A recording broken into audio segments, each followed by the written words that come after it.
नवी दिल्लीत आज बैठकांचा दिवस। पंतप्रधान मोदींच्या अध्यक्षतेखाली कॅबिनेट बैठकीला सुरुवात, तर सीसीएसची बैठक संपली।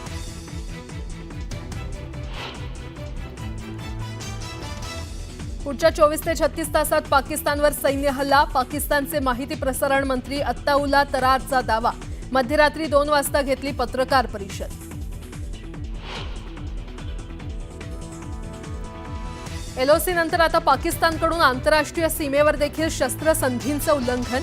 पराग्वाल सेक्टरमध्ये आंतरराष्ट्रीय सीमेजवळ गोळीबार।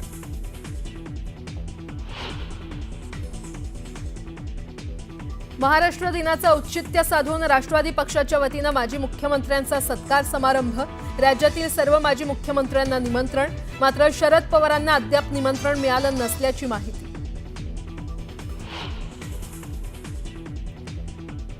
एकत्र येत असतील तर चांगलंच आहे, मात्र याबाबत बोलण्याचा आजचा प्रसंग नाही। राज ठाकरे आणि उद्धव ठाकरेंच्या एकत्र येण्याच्या चर्चांवर शरद पवारांचं मोठं विधान।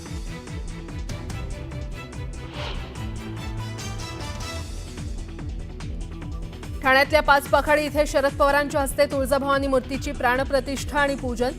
कार्यक्रमादरम्यान भगव्या वस्त्रांमधील जितेंद्र आव्हाडच ठरले चर्चेचा विषय।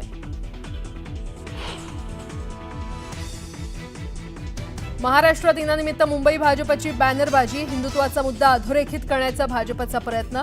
सीएम फडणवीसांसह आशिष शेलार यांचा फोटो।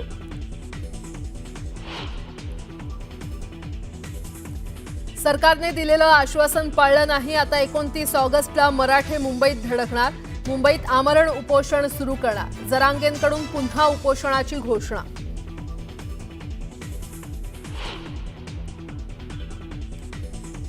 पुण्यातील बीजे मेडिकल महाविद्यालय रॅगिंग प्रकरणी मंत्रालयातून ससूनला कारवाईसाठी सूचना। ससूनच्या अधिष्ठातांनी घेतली अँटी रॅगिंग समितीची बैठक। 3 विद्यार्थ्यांवर निलंबनाची कारवाई।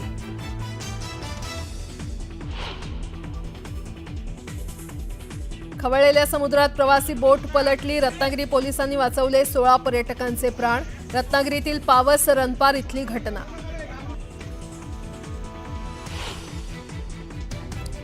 आणि 3.5 मुहूर्तांपैकी एक असलेल्या अक्षय तृतीयेनिमित्त सराफा बाजारात उत्साह। तर अक्षय तृतीयेच्या मंगलदिनी दगडूशेठ गणपतीला 11,000 आंब्यांचा महानैवेद्य।